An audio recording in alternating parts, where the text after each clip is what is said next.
Alejandro, he encontrado mi camino. Mira que tengo, mis fotos. ¿Cuál sería tu camino?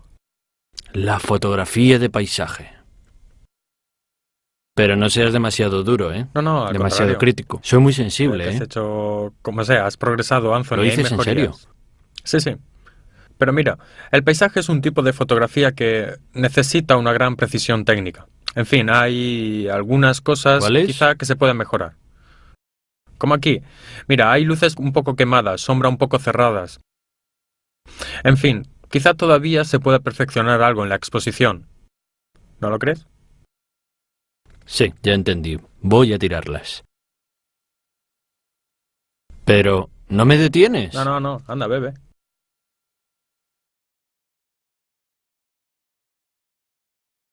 Entonces, ¿tiraste las fotos? ¿Qué? ¿Cómo No, no? no. Está bien. Las conservo para aprender. En unos Así días las tendré vas el a antes y tirar. después, ¿entiendes? Ah, para compararlas. Perfecto. Mientras tanto, empecemos. ¿Sabes qué es la exposición correcta? Sí, lo sé. Bueno, la exposición correcta para el sujeto que estás fotografiando es la que te permite captar todos los particulares. El exposímetro mide la cantidad de luz en la escena y te sugiere la combinación de diafragma y velocidad, ¿verdad? Sí, es una perfecta exposición de manual. Veo que leíste perfectamente. Pero mira, si quieres mejorar un poco, necesitas tratar de avanzar y de interpretar la exposición no tanto en términos de exposición correcta, sino en un sentido un poco más creativo. ¿Qué significa creativo? ¿No se trata de un dato numérico? No, mira, muchos manuales sugieren la manera de obtener una exposición correcta. En realidad no existe una exposición correcta, cada sujeto puede ser interpretado. Virtualmente hay posibilidades inmensas de exposiciones correctas, porque depende del fotógrafo, que interpreta el sujeto de acuerdo al valor de sus tonos. Yo pensaba que había una exposición correcta y que todas las demás estaban mal. No, mira, depende de la situación. Imagina que te encuentras en un bosque donde una luz fuerte filtra a través del follaje de los árboles y va a dibujar sobre el terreno diseños de luz fuerte. Ni la película ni el sensor digital tienen la capacidad de captar estos cambios fuertes de tonalidad entre las zonas muy iluminadas sobre el terreno y las zonas en las sombras más oscuras debajo de los árboles. Por consiguiente, se necesita llegar a una interpretación. Se expone correctamente para las zonas en luz, dejando caer en el negro todas las partes en sombra, o se expone correctamente las partes en sombra, quemando todas las zonas que están en la luz. Yo creía que en estos casos era suficiente hacer una media.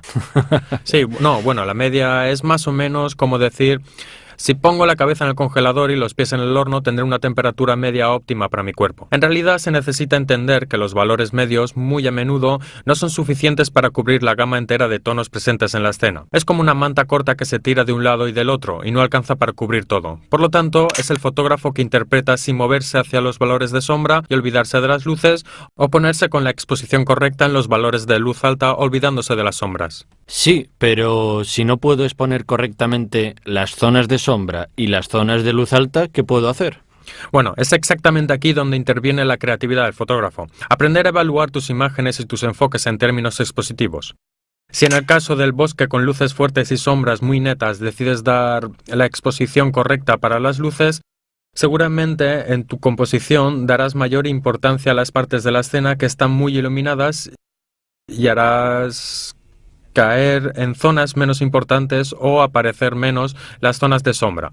Al contrario, si decides exponer para las sombras, serán las zonas de luz altas quemadas las que tendrán que ocupar un lugar menor en tu fotograma o al menos no en zonas significativas. En fin, el concepto es que la exposición correcta no se mide, se decide. Sí, pero ¿no te parece un poco extrema esta posición? Podría parecer. Considera que el exposímetro es de cualquier manera un instrumento mecánico que nos da datos. Pero es la sensibilidad del fotógrafo que debe filtrar estos datos, y a través de su sensibilidad debe interpretarlos y utilizarlos de la mejor manera para dar a la imagen el resultado final que quiere obtener. Y aquí entra el tema de la creatividad.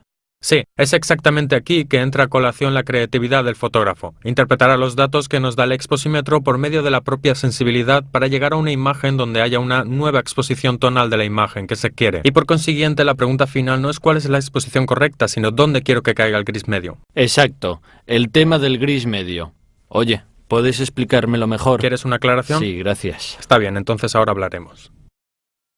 Veamos, Anthony, trata de seguirme. Sí, Sígueme. Perfecto. ¿Has aterrizado? Sí. Bien, todos los exposímetros tienen la tara en el gris medio al 18%. ¿Te acuerdas? Ya hablamos de eso antes Sí, en las sí, lo lecciones recuerdo. anteriores. Exacto. Entonces, si mides un área determinada de tu toma, los valores que te dará el exposímetro harán que ésta venga reproducida en la impresión final con un gris equivalente a 1 con reflectibilidad del 18%. Significa que las otras zonas de la imagen que estás encuadrando, por consecuencia, se moverán a valores dependiendo de que sean zonas de mayor luminosidad o de sombra más cerrada, en valores de sobre o de subexposición respecto a ese valor. Por consiguiente, serán reproducidas con tonos más claros o más oscuros. En el caso del bosque, por ejemplo, si decides hacer una imagen donde midas los valores en la zona de sombra, seguramente las áreas de luz se alejarán mucho del valor en sobreexposición. Y si asignas el gris medio al 18% a las áreas de sombra, las partes en luz saldrán muy blancas. Por eso necesitas evaluar siempre qué diferencia hay entre la zona que estás midiendo y los extremos de los valores que tienes en la toma. Esto es, si mides un área de luminosidad media, tienes que tratar de entender qué diferencia en stop hay entre esa y las zonas más claras y las zonas más oscuras. Y decidir, por consecuencia, cómo exponerlo para hacer caer los tonos de tus imágenes como mejor te parezca y, sobre todo, según tu interpretación del sujeto. Sí, pero por cómo me describes la medición de la luz, me parece un trabajo larguísimo. Sí, de hecho es una de las operaciones fundamentales para llegar a una interpretación correcta de la imagen. Aunque correcta, como te dije antes, no es el término que se debe usar. Debemos hablar de interpretación subjetiva, o sea, lo que tú quieres en tu imagen. Piensa que los profesionales dedican algunos minutos a esta operación para establecer los valores correctos de exposición que utilizarán. Lo mejor sería usar exposímetros separados de la cámara, mejor aún si son exposímetros spot. Disculpa, ¿qué significa spot? Mira, los exposímetros spot son exposímetros como este, que tienen un ángulo estrecho de medición de la luz. Prácticamente, gracias a un visor y a una óptica de focal medio larga, permiten medir nuestros valores de exposición en áreas muy restringidas de la toma, incluso de pocos grados. Mira, ¿puedes ver mirando a través del visor? Enmarca una zona determinada de la toma y obtendrás sus valores. Entonces, ¿lo puedes hacer también a distancia? Sí, de hecho la ventaja de este tipo de exposímetros es que se pueden medir áreas muy pequeñas de nuestra toma sin acercarnos mucho, o sea, a distancia. En un paisaje puedes medir cada valor, no sé, de la vegetación, el paisaje, áreas rocosas que te encuentres de frente, y por cada una de estas tener el valor exacto de exposición, que después utilizarás para ir a colocar, como decíamos antes, en base al valor del gris medio y al área que has escogido para darle este tono, cómo interpretar tu imagen, o sea, dónde colocar todos los valores de luminosidad que se encuentran en las otras áreas de la toma. ¿Hay también cámaras reflex que tienen este tipo de medición? Sí, también en las cámaras reflex existe este tipo de medición spot. Pero considera que en la cámara reflex esto se hace midiendo solo en el área central del visor. Generalmente hay un circulito de 2 o 3 milímetros que representa exactamente el área de lectura del exposímetro. Pero en este caso está muy condicionado por la focal que estás montando. Si tienes un teleobjetivo puedes reducir mucho el campo encuadrado, pero si tienes un gran ángulo, digamos que el área de medición spot de una reflex es de todos modos bastante amplia. De cualquier modo, todos estos valores sirven para interpretar el encuadre y decidir cómo representar tu foto. Es más, podrías llevarla al extremo y llegar a una reproducción en low K o en high K de la imagen. Esto lo tienes que traducir. Es jerga fotográfica, significa en tonos altos o tonos bajos, esto es, hacer una medición para las zonas de sombra y hacer que todo caiga solamente en la sobreexposición a la luz alta, que todo venga reproducido en tonos claros, que solamente en las zonas de sombra permanezcan en la imagen con tonos de gris corregidos, esto es el high K. O sea, dar una llave alta a la lectura de la imagen. Esto tiende a decolorar un poco los colores, baja el contraste y da una imagen de los colores con una fuerte idea de luminosidad. Low K, al contrario, es exactamente lo opuesto. Prácticamente se miden los valores de exposición sobre las zonas muy luminosas. De este modo, das el gris medio a esas áreas. Y todas las demás partes de la imagen caerán inevitablemente en subexposición. Por consiguiente, tendrás una variación de grises que te llevarán al negro. Son imágenes de contraste fuerte, transmiten una gran dramaticidad a la escena. En fin, son decisiones interpretativas que se dan en base a la sensibilidad del fotógrafo y sirven para interpretar el sujeto de la mejor manera.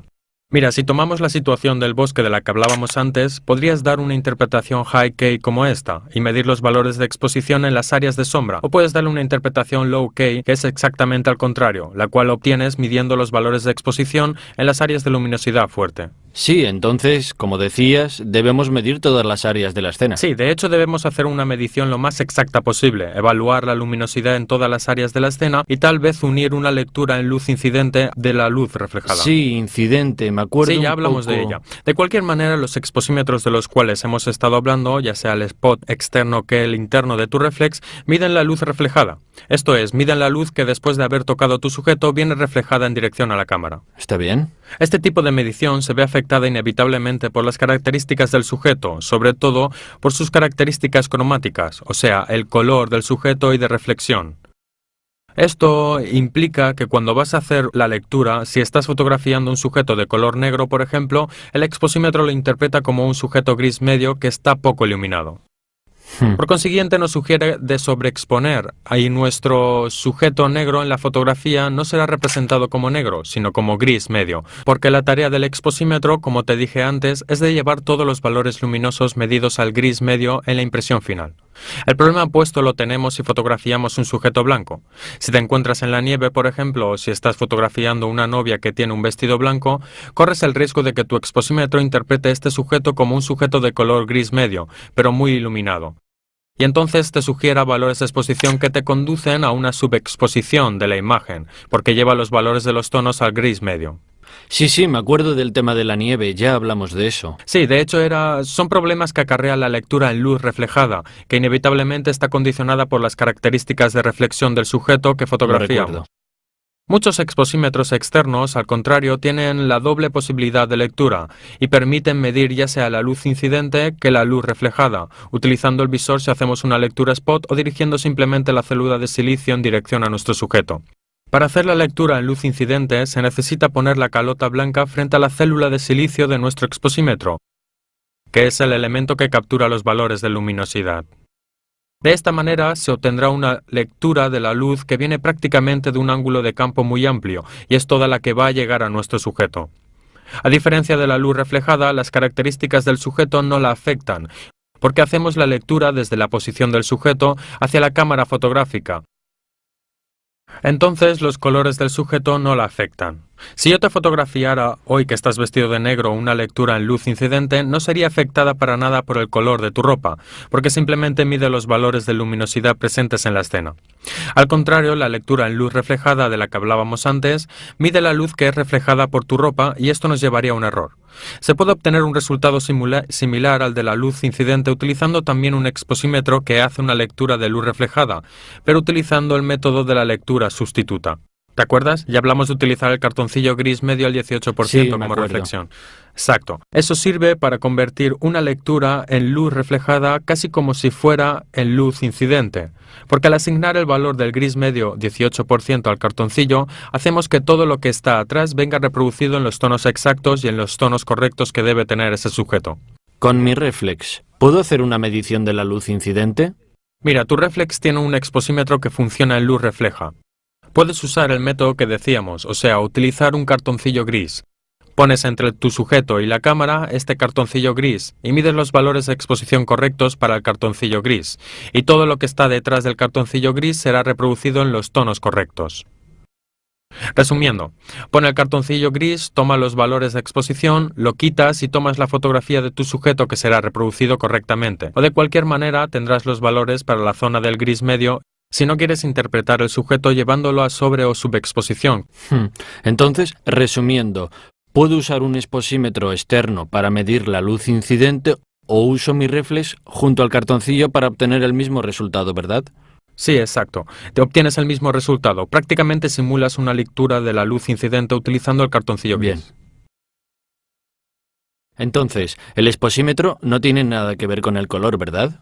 No, el exposímetro tiene que ver con la reproducción correcta de los valores tonales de una imagen. El color es otra cuestión. Ah, entonces, ¿por qué siempre en mis fotos salen mal los colores? Por ejemplo, las de casa a menudo están muy amarillas. ¿Ves? Por eso se necesita introducir el concepto de temperatura de color. Para ser Sí. más precisos, la luz visible a nuestro ojo está constituida de varias longitudes de onda. Se va desde las longitudes breves, que nos da coloraciones cercanas al azul, a las más largas, que nos dan una coloración cercana al rojo. Y cualquier fuente luminosa emite un espectro de longitudes de onda variable, que no es homogéneo y por lo tanto cada fuente luminosa tiene una coloración propia, según sea la dominante entre las longitudes de onda presente en esa fuente de iluminación. La luz doméstica, por ejemplo, está constituida en su mayoría por longitudes de onda muy amplias y por consiguiente da una coloración roja. ¿Estás diciendo que cada fuente de luz tiene un color dominante? Sí, sería más correcto hablar de temperatura de color. ¿Estás diciendo que el color tiene una temperatura? No entiendo. Sí, piensa en un pedazo de metal negro. Si empiezas a calentarlo, ¿qué sucede? ¿Se vuelve rojo? Y si lo calientas más, ¿Amarillo? blanco, hasta llegar a los tonos de azul. Mira, los científicos han tratado de asociar la temperatura a la que se calienta un cuerpo con el color de la luz que este cuerpo emite a esa temperatura determinada. Para hacer este experimento se utilizó la escala de Kelvin, diferente a la Celsius, que normalmente se usa en España. Prácticamente esta escala parte del cero absoluto, o sea, 273 grados bajo cero. Entonces, si tomamos un cuerpo e iniciamos a calentarlo progresivamente, este tomará primero las coloraciones del rojo, a las temperaturas más bajas, y después, conforme aumenta la temperatura, pasará por el amarillo, el verde, hasta llegar al azul, a las temperaturas más altas. Las fuentes luminosas entonces vienen clasificadas en base a la dominante cromática que emiten basándose en la temperatura de color que tienen. Por ejemplo, la luz doméstica tiene una temperatura de color de 2900 grados Kelvin, mientras que a la luz diurna se le da el valor de referencia de 5600 grados Kelvin. Existen fuentes de iluminación que emiten a temperaturas más bajas, como una vela o la luz de la tarde, cerca de la puesta del sol, que es entre 1800 y 2000 grados Kelvin. Y fuentes con temperaturas más altas, por ejemplo, un cielo nublado o cubierto que emiten en el azul y tiene una temperatura de color de 8000-9000 grados Kelvin. Bien, esto lo entendí todo, pero ¿qué tiene que ver con la fotografía? Mira, en la fotografía esto es importante. Todos los soportes fotográficos, ya sea película o digital, deben ser tratados para una determinada temperatura de color, porque nuestro ojo tiene la capacidad de adaptarse a las variaciones de los colores cromáticos.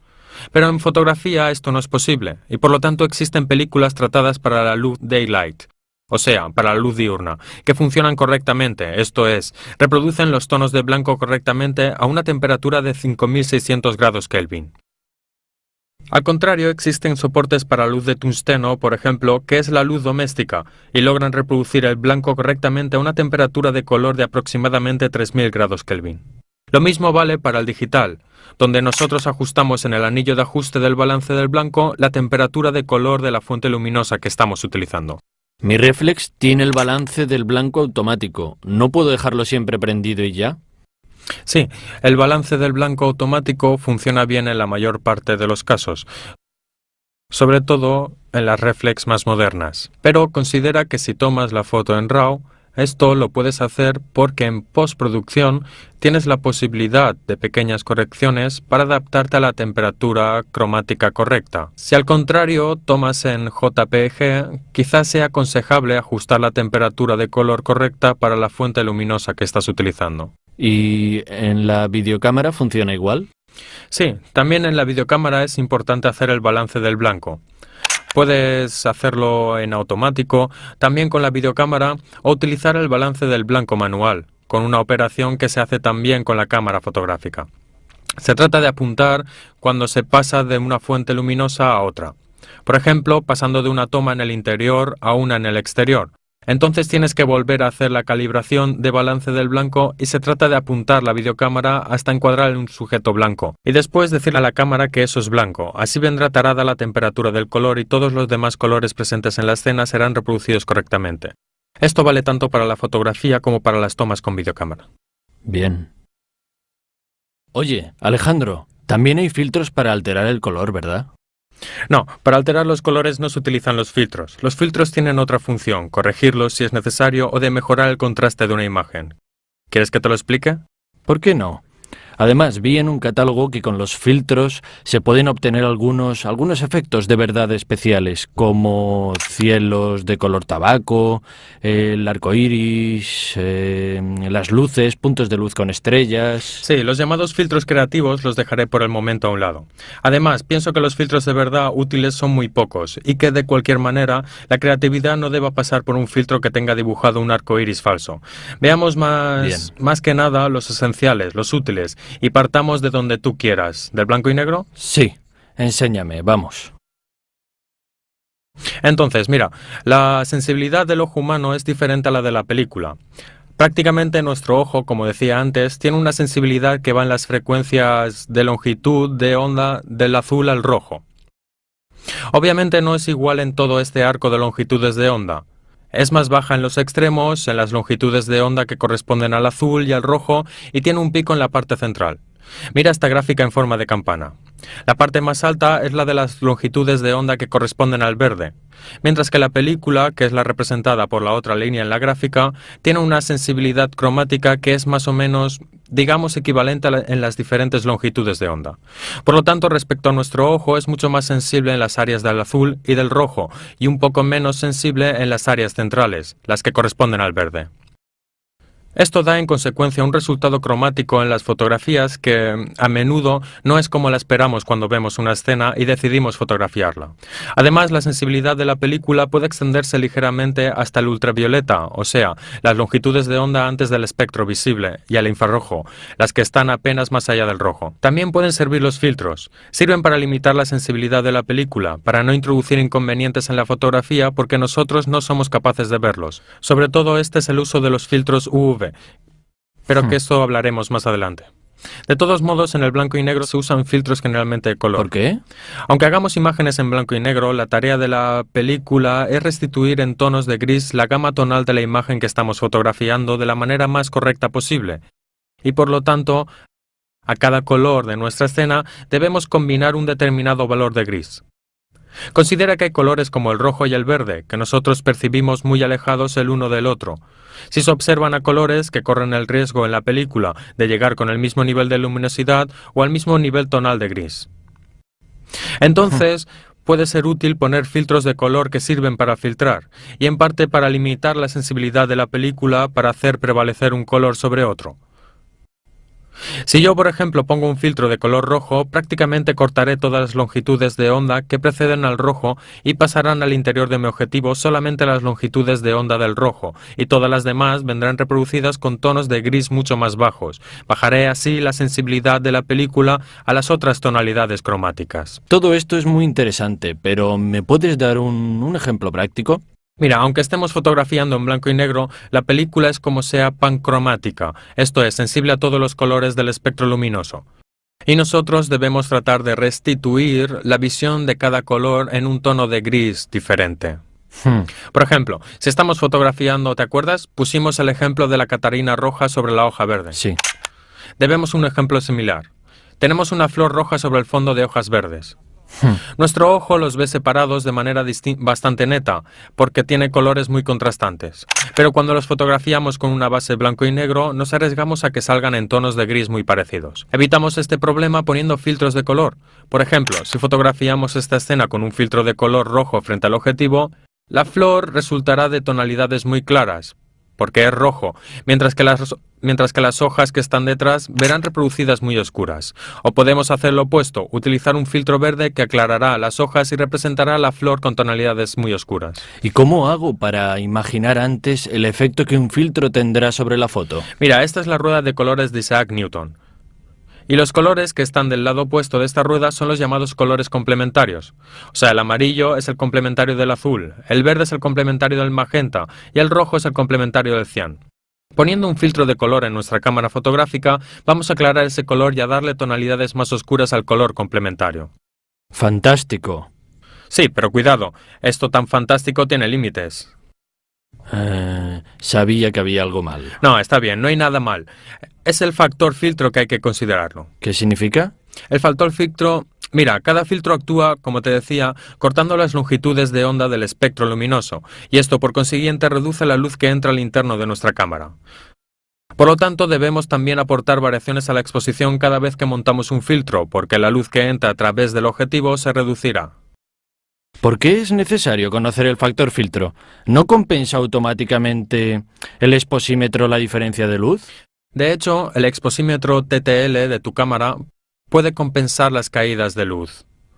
El problema es que las células exposimétricas son sensibles en igual medida a todas las longitudes de onda. Y cuando pones un filtro frente al objetivo, te arriesgas a cortar algunas. Por consiguiente, el exposímetro puede darte valores de lectura equivocados. Conviene entonces efectuar la lectura antes de poner el filtro frente a la cámara y luego dar las correcciones a la exposición basándose en el factor filtro. El factor filtro es un número que generalmente viene marcado en la montura del filtro o en la envoltura y expresa en stop los valores exposimétricos que el filtro cortará de la lectura de tu exposímetro. Entonces, si el factor filtro, por ejemplo, fuera 3, se trata de medir la luz y luego sobreexponer de 3 stop para reequilibrar la caída de luz debida al filtro colocado. ¿Tiene sentido también en la fotografía digital, donde yo puedo modificar la imagen como quiero en la postproducción? Sí, mira, antes que nada se puede fotografiar a color aunque no sea en digital. Todavía hay quien hace fotografías en película, por lo tanto, el uso de filtros es importante. Además, existen determinados filtros que dan correcciones que serían imposibles simular en digital, o de cualquier manera se podría solo probar a obtener efectos similares, pero sin llegar a los mismos resultados. Entonces, ¿cuál es el primer filtro que me aconsejas que compre? Bueno, seguramente el polarizador. Mira, este es uno de los filtros más útiles porque tiene un efecto que no es imitable, digamos en postproducción por medio de software. Ah, no. Su función es eliminar los reflejos de la superficie reflejante. Te permite, si debes fotografiar a través de un escaparate, por ejemplo, evitar el reflejo que se produce en el vidrio, o quitar los reflejos de una superficie de agua cuando fotografíes el mar. Lo hace girando el anillo frontal y te permite controlar el grado de polarización, por lo tanto, controlar a qué nivel eliminar estos reflejos. Se utiliza también para otros usos. Una de las funciones principales es la de oscurecer el cielo. Prácticamente elimina el reflejo de las partículas de humedad presentes en la atmósfera, que tenderían a sacar los cielos mucho más claros. O sea, polarizando la luz y eliminando el reflejo de estas partículas, el cielo regresa a su azul total. Esta es una función muy útil tanto en el blanco y negro como con el color. Vaya. Mira, existen dos tipos, polarizadores circulares o lineales. No es que uno sea más eficaz que el otro, solamente que algunos dispositivos autofocus podrían encontrar dificultades con los polarizadores lineales. Por lo tanto, se deben usar los circulares, que son más caros porque tienen un procedimiento de fabricación mucho más complejo. De cualquier manera, con cámaras autofocus es aconsejable utilizar polarizadores circulares. ¿Me lo enseñas? Gracias. ¿Y si no hay sol? Bueno, si no hay sol, es aconsejable utilizar el polarizador, porque ¿te acuerdas de lo que dijimos del factor filtro? El polarizador quita muchos stop de exposición. Por lo tanto, cuando no hay sol, te penaliza mucho utilizarlo, porque te obliga a tomar fotos o con diafragmas más abiertos o con tiempos más largos. Por eso es mejor no usarlo. Además, el efecto de polarización sin sol casi no existe. Además del polarizador, ¿hay otras maneras para oscurecer el cielo? Sí, por ejemplo, podrías usar filtros degradantes. Son filtros que tienen una densidad variable, una parte más oscura y una que, poco a poco, llega a la transparencia. Existen con varios niveles de matiz, donde el cambio es más o menos fuerte, y también de varias coloraciones. Algunos de estos se utilizan para colorear el cielo y darle el efecto de una puesta de sol, rojo fuego o cosas de este tipo. Digamos que el más útil es el de la densidad neutra, prácticamente los grises, que tienen solo la función de poder compensar la diferencia de exposición entre el paisaje y el cielo. Cuando el cielo es muy claro, metiendo el factor filtro en la parte oscura, se logra subexponerlo y por lo tanto hacerlo aparecer más oscuro en la imagen final. Perdón, ¿por qué uno es redondo y uno cuadrado? Mira, son sistemas de filtro diferentes. Estos se atornillan directamente en el objetivo. Tiene una rosca que se atornilla en el lugar de la tapa. Este otro tipo de filtro necesita un soporte, generalmente con la posibilidad de girarlo para orientar el filtro y se colocan como placas delante del objetivo, dentro de este soporte. Existen otros que son completamente grises y se llaman Neutral Density. Este tipo de filtros tiene la función de bajar el nivel de exposición de todo el fotograma. Generalmente se utiliza cuando hay mucha luz o cuando se usan películas con sensibilidad muy alta. ¿Y el filtro Skylight? Tengo un amigo que me aconsejó tenerlo siempre puesto en el objetivo. ¿Está bien? ¿Qué amigos tienes, Anthony?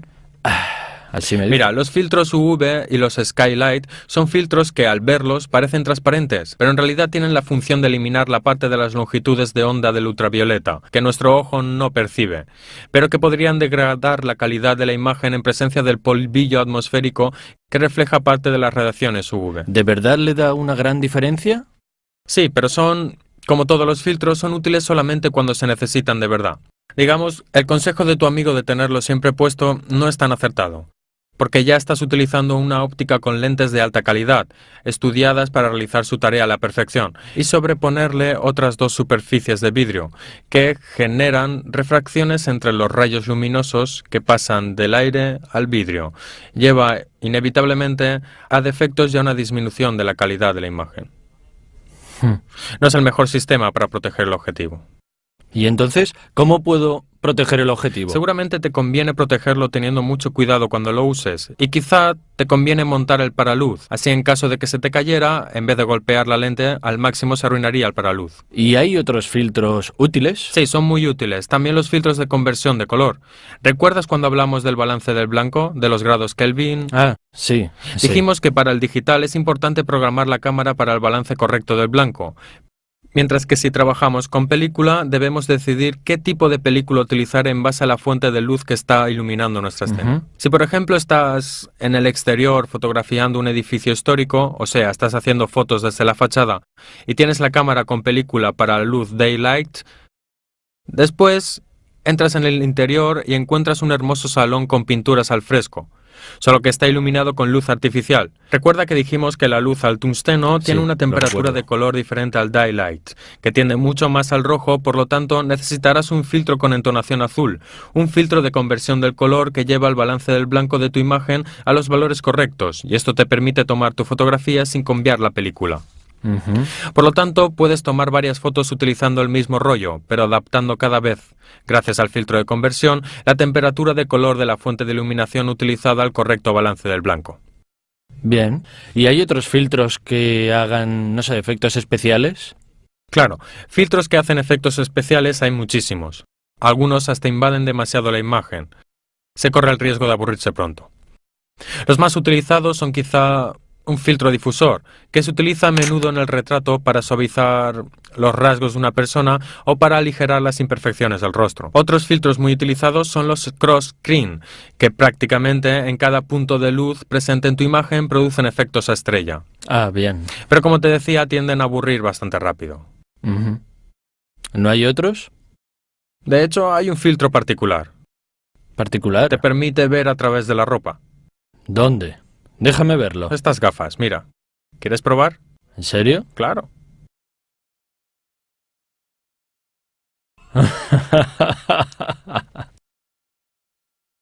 Hasta ahora hemos hablado de un montón de aspectos técnicos, que seguramente experimentaré porque son muy interesantes. Pero ahora necesito un consejo sobre qué objetivos utilizar, sobre todo para la fotografía del paisaje. Dime. ¿Es verdad que el mejor objetivo para usar en la fotografía del paisaje es el gran angular? ¿Quién te ha dicho eso? A que fue el mismo amigo del filtro frente al objetivo, ¿verdad? Fue él. No, mira, el gran angular es un objetivo que se utiliza mucho en la fotografía de paisaje, pero no siempre es el más indicado. Depende del uso que se hace de él. Si estás fotografiando, por ejemplo, una cadena montañosa, te arriesgas a tomar una foto donde tengas un primer plano muy exaltado. Las montañas estarán muy lejos, las verás muy pequeñas. Además, te arriesgas a incluir en el encuadre detalles indeseados. El uso idóneo del gran angular es otro. ¿Cuál? Prácticamente el gran angular tiene la función de exaltar la perspectiva, lograr exaltar el primer plano y diferenciar los varios planos de la imagen. Es importante entonces poner un elemento en primer plano cuando se usa el gran angular, sobre todo en la fotografía del paisaje. Si nos interesa exaltar las cosas que están en primer plano, es útil usarlo, si no, cada sujeto tiene la focal más idónea. ¿Cuál, por ejemplo?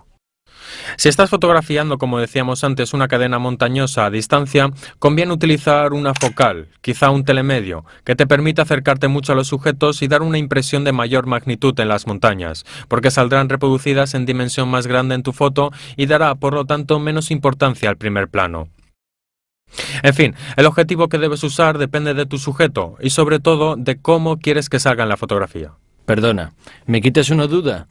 Hablando de teleobjetivos, la mayor parte son largos, porque yo he visto uno corto, rechoncho. También en medio, en vez de ser transparente, parece una rosquilla. ¿Qué tipo? ¿Qué es? Creo que te he entendido. Te refieres a los objetivos catadióptricos. Son objetivos que tienen un esquema óptico particular, que sirve para contener las dimensiones. Prácticamente se puede obtener una focal larga con un objetivo de dimensiones físicas reducidas respecto a las que serían necesarias. Y esto hace utilizando, además de las lentes, espejos en el interior del sistema óptico. Por consiguiente, los rayos luminosos recorren un trayecto de ida y vuelta en el interior del esquema óptico y esta especie de rosquilla que se produce en la lente frontal se debe al espejo secundario que sirve para reflejar los rayos nuevamente en dirección de la película. Son muy ligeros y de dimensiones contenidas con respecto a un verdadero teleobjetivo, pero en cambio nos dan, digamos, una calidad más baja respecto a un teleobjetivo de verdad, porque el sistema óptico no es tan preciso y porque nos obligan a llegar a un acuerdo.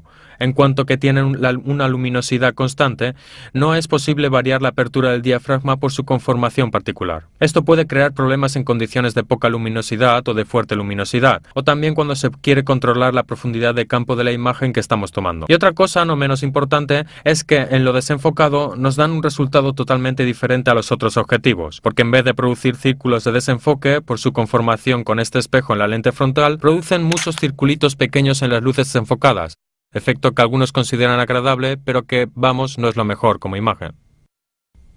Bien. Digamos que no te aconsejo comprarlo, es mejor si compras un verdadero teleobjetivo. Aunque cueste más, seguramente vale la pena, porque no necesita, por ejemplo, para el paisaje, comprar teleobjetivos superluminosos, porque no estás haciendo fotografía deportiva y por lo tanto no tienes la necesidad de bloquear sujetos en movimiento rapidísimo, como podría ser un atleta que está saltando con pértiga. Y si después necesitas tiempos más rápidos, puedes subir la sensibilidad de la cámara digital o utilizar películas de sensibilidad más alta. Bien, gracias por el consejo. Ahora voy a comprarme un buen teleobjetivo para... Vamos, espera antes de comprar, trata de tener más conocimientos de fotografía. De cualquier manera, hoy hemos hablado de los tipos de exposímetro, las modalidades de medición de la luz. Vimos la importancia del balance del blanco y de la temperatura de color. Hemos hablado de filtros, su uso con el blanco y negro y con el color. Luego hemos hablado en detalle del polarizador, los filtros Neutral Density y esfumados. Después hemos hablado un poco de cómo elegir la focal correcta en la fotografía del paisaje. Correcto. Bien, ¿ahora qué debo hacer? Como siempre, ve a tomar fotografías y experimenta las cosas que hemos hablado. Bien. Una última cosa. ¿Me prestas tus gafas hasta mañana? Está bien, por esta vez te lo concedo. Gracias.